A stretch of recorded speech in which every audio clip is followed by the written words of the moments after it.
D'abord, moi j'aimerais que ceci nous serve de leçon, que les Africains comprennent que le machin démocratie, que c'est une farce. Je le dis ici tous les jours.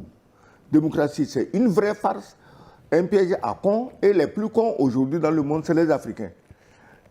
Et droits de l'homme, une farce encore plus monumentale, et les plus grands farceurs, c'est encore les Africains. Donc, on leur a prouvé que ce qui compte le plus pour les pays, c'est les intérêts. Trump veut les gisements. Il ne se cache pas, hein. Pour ça, au moins, il faut reconnaître qu'il est clair. Trump est clair avec lui-même. Trump veut les gisements de pétrole du Venezuela qui, semble-t-il, sont plus riches que ceux de l'Arabie Saoudite. Il a annoncé sans sourciller qu'il va envoyer les meilleures sociétés d'exploitation de pétrole à Caracas. À Caracas, voilà.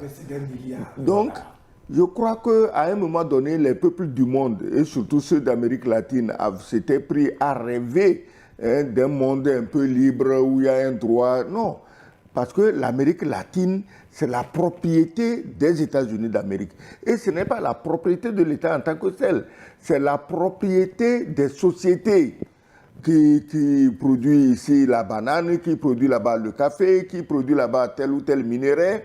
Donc, Trump nous a montré, avec ce qui s'est passé ce week-end, qu'en réalité, tous les pays du monde doivent s'attacher à défendre leurs intérêts.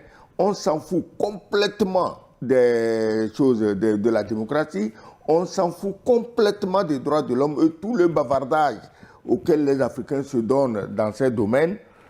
Et les Africains doivent comprendre que pour faire ça, il faut être fort.